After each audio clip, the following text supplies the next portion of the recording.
everybody, and welcome to another Indie Film Cafe Short Review Thursday.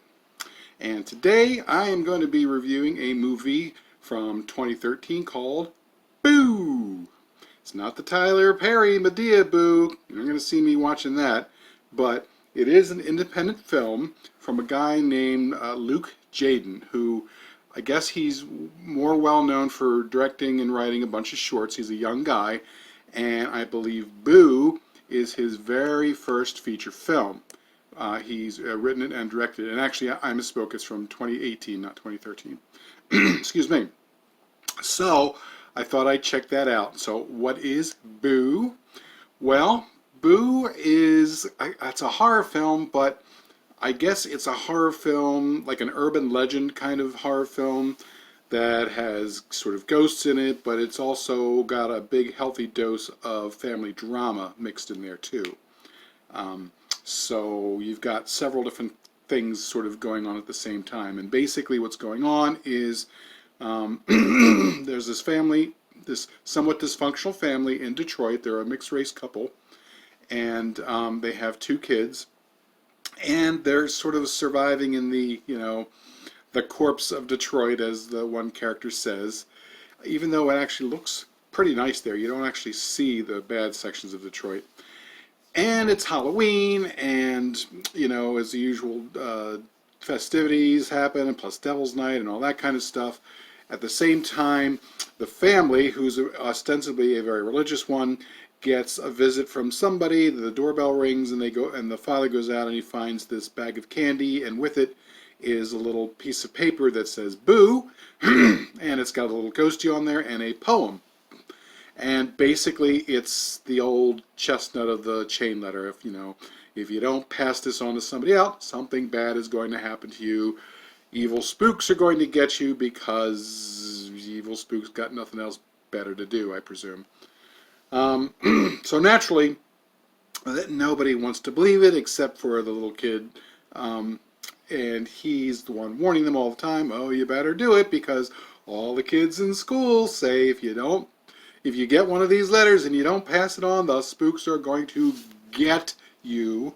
And of course, because that's baby logic, nobody bothers to believe them. And of course, everything comes to pass, and yes, the spooks do actually come to get them.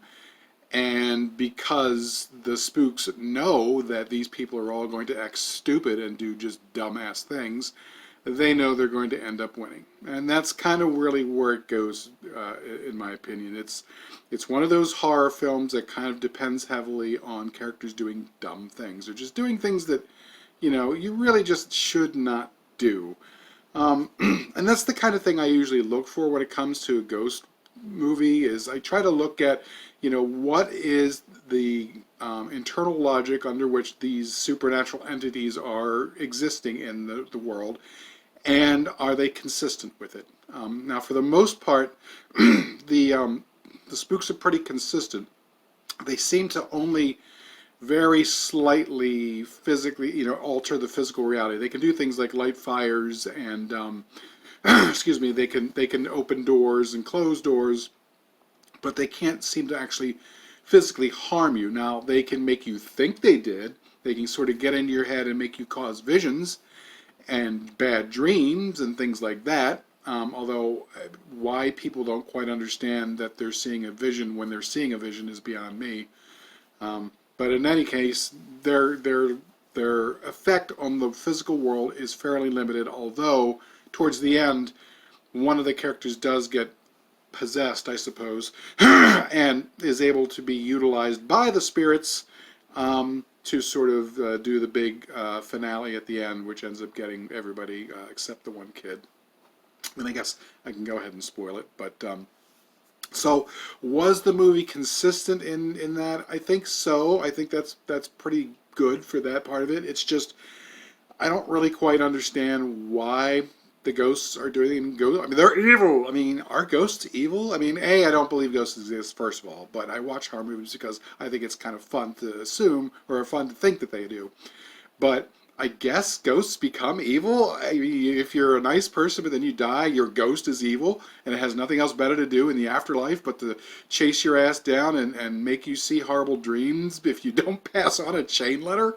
That just seems kind of stupid to me. I don't know. I mean, urban legends are kind of a weak genre in my opinion. I mean, when you're talking about things like vampires and Dracula and werewolves and all, that's all kind of a sort of a mythic base to it, and it's kind of fun to deal with that kind of stuff. But a chain letter, it's just not the stuff that mythos is made on. But it's a quick, easy subject to make a horror movie, I suppose.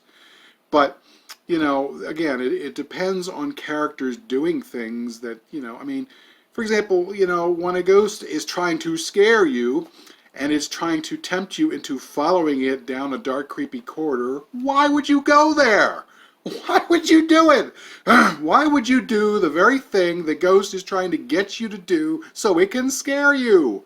Why don't you just ignore it? Why don't you do the opposite thing? It's just ridiculous. I don't understand. I mean, yes, I would be alarmed if a ghost suddenly materialized in front of me, but that doesn't mean I'm going to do what it wants me to do. It's just very strange. I just don't understand the reason why people would do things. And then like towards the end, when the one kid is possessed by the ghost, and I guess he's physically being utilized as their puppet, and he's getting this can of gasoline, and you don't actually see him doing it, but the implication is that he has somehow managed to put gasoline all over the house, and of course the door closes and he lights it on fire, and instantly the whole house is ablaze, and the rest of the family is like banging on the front door, let me out, let me out, let me out. I'm like, dude, go out the back door. All homes have a back door. Go out a window. Go out someplace else. Why did you just stand there and allow yourselves to get burned?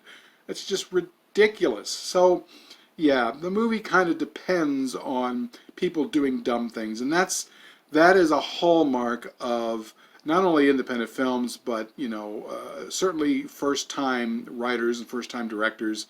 They're sort of assuming that people aren't going to really think too much into this. People are just looking for thrills. They're looking for a fun time. They're looking to just get a little scare, I guess. But those of us who actually think about things, we need a little bit more than that.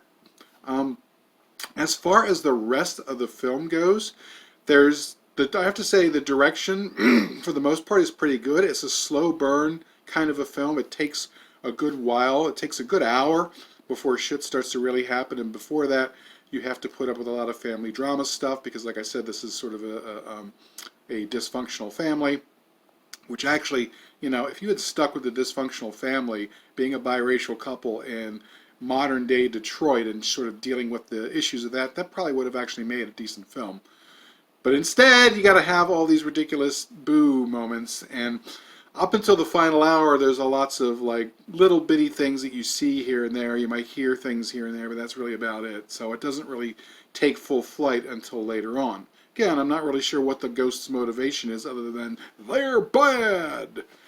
And that's really about it. But as far as the film, it looks pretty good. There's some really nice, especially in the beginning, some overhead drone shots with the lighting that makes it look really, really cool. I think one person online said it looked Kubrickian almost. I don't know if I'd go that far, but I have to say it looked pretty good. The setting was really nice. The house was really cool, although I don't really know why the one kid doesn't have a bed in his room. I mean, everybody else has a nice room, but he's just on a freaking mattress. That actually freaked me out a little bit more than anything else did. And, I mean, I guess I could probably talk a little bit about the characters. There's really only four main characters.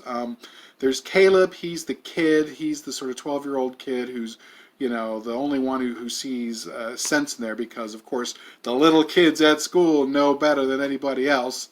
And he's played by Jaden Pinner, Piner, and he's a pretty new actor. He's a young kid, so he hasn't been in very, very much, but he seems to be, okay. Much of the plot of the story revolves around him. Then there's the father, whose name is James, who's the religious guy of the group, and he's like the Bible thumper, the authoritarian. He's played by Rob Zabrecki, who's been in a number of things, mostly television stuff. He was in, let's see, CSI New York. He was in The Walking Wounded. He was in The Mentalist. Let's see, he was in Freaked Out. A lot of TV stuff. So not much by way of films. He was in Glow, which I really, that's one of my favorite shows. And he was in a film called Decay back in 2015. So those are his bona fides. And then the mother, the wife, is played by Jill Marie Jones, who, she's drop dead gorgeous, by the way. She's very cool. Her character sort of has this drinking problem and likes to go to bars and hang out and smoke cigarettes and drink and not deal with the fact that she lost a kid and has been drifting away from her faith and her husband and, you know, her kids. She started off life as a teenager, as a cheerleader. Professionally, she was a cheerleader for the Dallas Cowboys for a couple of years, and she played a cheerleader on TV Guys, and then she's been in a bunch of TV stuff. Jillian in Georgia, that's a show I've never actually seen. Meet the Browns, American Horror Story, she was in 2013. She was in Sleepy Hollow. And then probably most famously of all, she was in Ash vs. the Evil Dead. She was playing Amanda Fisher.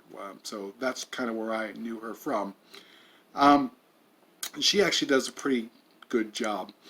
And then finally there is the daughter, the older daughter. That is being played by Aurora Perrineau, and I guess she is the daughter of a famous character actor. She's also fairly young, but she's been in a few things. She was in Pretty Little Liars TV show. She was in Newsreaders and Chasing Life. She's been in the Carmichael Show. She was in a movie called Truth or Dare, and then she's into the Dark TV series. So she's been in a few things, and she actually does pretty well too. I'd say most, if not all, the cast does a pretty good job. And the directing, like I said, was pretty good. The pace is a little slow. It's a slow burn. And the cinematography looks really good. There's a lot of special effects that, you know, are not quite the best. You can tell it's all been CGI'd in, and it would have been nice to have seen some more practical effects, especially when it comes to blood. And then they've got a couple other things like, you know, I don't know, some of the effects, like they have one person just kind of floating there for a moment. I guess that's frightening. I don't really quite understand why that's so scary. It doesn't really do anything in the story other than it's supposed to be a scare moment. It doesn't really scare me. There's another one where the fire suddenly comes to life in the fireplace. And the guy freaks out. He's like, oh my God, oh! And while I will grant you, it is alarming to have a fire suddenly come on in the fireplace. It's in the fireplace. It's not harming anything. Not doing anything. If a fire suddenly came into my bed or, you know, in front of me and on the kitchen table, yes, that's time to panic. But it's actually in the fireplace, so it's not harming anything. So there's really no reason to sort of freak out and go all over the place. Then, you know, the father is also haunted by this ghost of a kid with these weird raccoon eyes, and it's all tied into his religious stuff about eye for an eye, and so of course he's going to have all these weird visions about, you know, eye for an eye and blah blah blah. And it's just, I don't know, it's the scare stuff really doesn't scare me at all in this film. It's just kind of tedious and weird and just not very good, which is a shame because, like I said, the rest of the stuff, the family drama stuff was interesting, and all of the production stuff was pretty good. So when it comes down to it, would I recommend you seeing it? Well, this is one of those movies that I got at Dollar Tree for $1. So when you think about it that way, having it for $1 is really not a bad deal, and I'm going to go ahead and say, go ahead. Go out and pick it up at Dollar Tree, pay $1. You know, it's not like, you know, the most intelligent script for a movie you're ever going to see, but, you know, in the right time, if you're in the right mood and you turn off all the lights and you're with some friends, it might get a few scares out of it. It's worth $1. Would I spend $15 on it, or would I go out of my way to get a Blu-ray? No, I don't think so. Probably not. But, you know, I have to say that everybody who was involved, from the director down to the cast, probably has shown me enough that I want to see what else they're going to do. So it should be interesting to see what else that Luke Jaden's going to do. I mean, like I said, he's a young guy, so it seems like he has plenty of things that he can do. You know, for somebody that age, I think he was like 20 years old or something like that, 21, making a full, complete film like this, even with its weak points, is still quite an accomplishment, and certainly anything that I've ever done, or a lot of other people have ever done. So I would say keep an eye on him. Maybe writing isn't his strength, but I would say from a directing point of view, he definitely seems to have some chops. See what he comes up with. We'll have to see. But as far as this particular film goes, you know, for a buck, it's pretty good. It's not bad. I just don't know that I want to spend much more beyond that. So there you go. A kind of a mild thumbs up for this particular film. So I guess that's about it. Thanks for joining me, and check back again for Indie Film Cafe for another quick review Thursday, and we will see you on the flip side. Bye.